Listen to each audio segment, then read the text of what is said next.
Well, we love bringing you some feel-good stories, and this Monday morning is no exception. Graham is probably one of the most passionate people I know, and when it comes to him and the Rise Against Hunger team, they are back at it again, packing meals for families in desperate need. Now let's take a look at how their meal pack in Joburg Rand Steam Shopping Centre went down.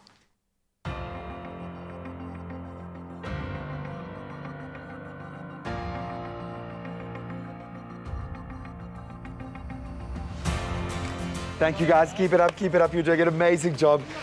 The intense poverty and extreme hunger that's been exposed over the last few months of lockdown and the massive food insecurity here in South Africa has thankfully prompted an outpouring of support for NGOs operating in the space and all of those relief structures. But the situation has been like this and pretty bad for a long time.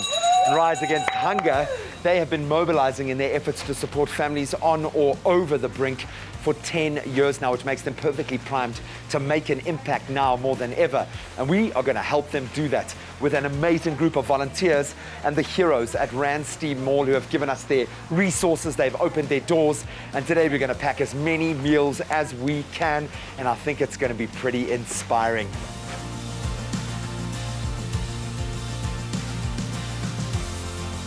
Brian, so great to be connecting with you, especially up in Joburg for the first time from an Expresso point of view.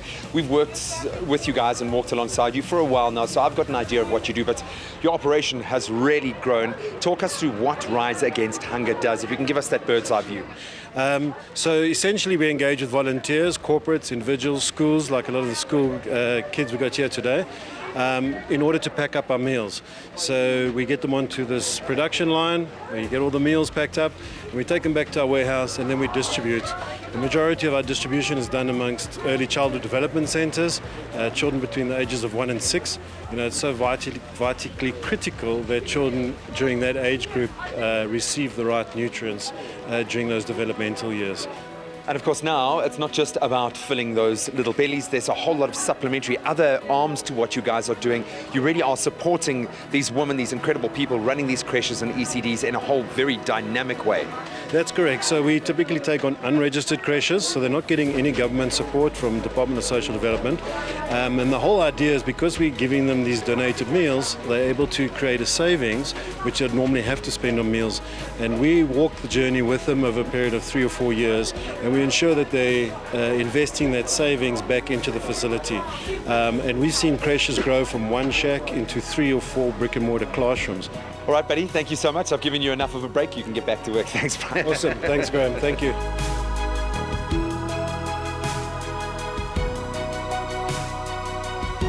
The best part about this entire activation is that young people are putting their hand up to do something incredible for other young people. And 2 schools have already shone. One, because this is not their first, but their second packing session here today.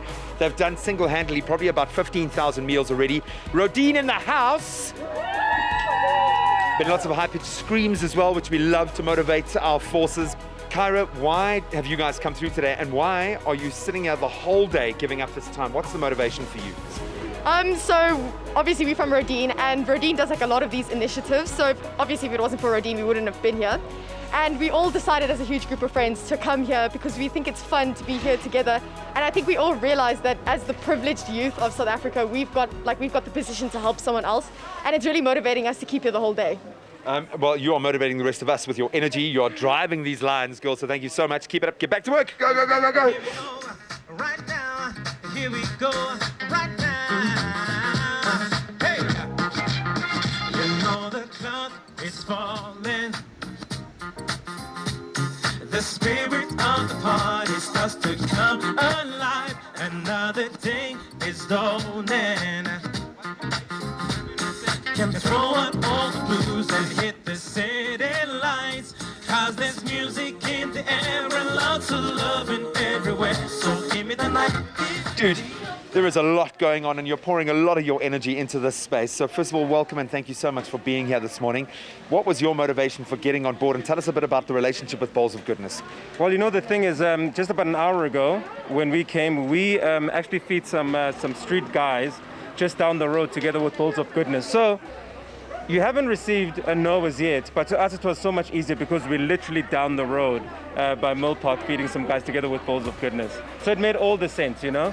And to obviously then also just donate some meals so that the guys can be able to take meals to where they to where they sleep, because some of them can actually cook for themselves, and at least they won't be able to feed them just for the one day, but they can even feed themselves and their friends for many more days.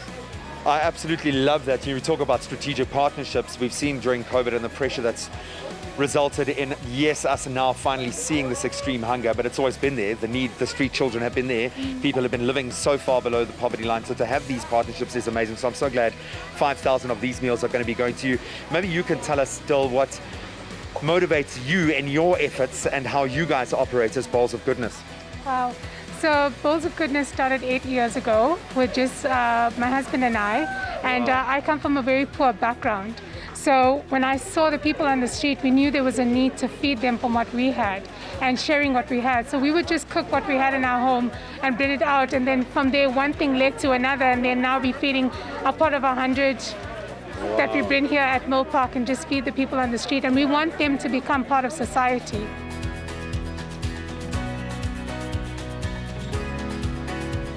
All the pallets of full boxes tell a story. That's 40,000 meals and counting. To put it in perspective, that's well over 100 children living in some of the worst conditions we could imagine, now being fed for an entire year.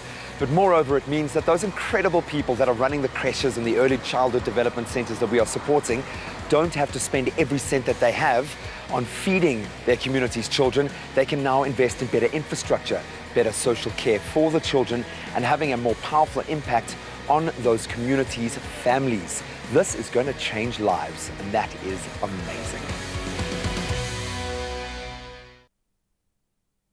Graham, this is absolutely incredible. 50,000 meals packed on that day. Unbelievable. So to Rand's team, thank you so much for getting on board. To all the school learners that came through from Parktown Girls, from Rodine, you guys are absolute heroes. Thank you so, so much. This is going to help a huge amount of children, yes, but those organizations looking after the children now get a massive shot in the arm. So thank you so much to all the volunteers, and you want to stick around, we'll show you what we were able to get up to here in Cape Town this last weekend a little bit later in the week. But thank you so much to everyone who's gotten on board. You can let that settle in you as we take a moment to break. We'll see you in a moment.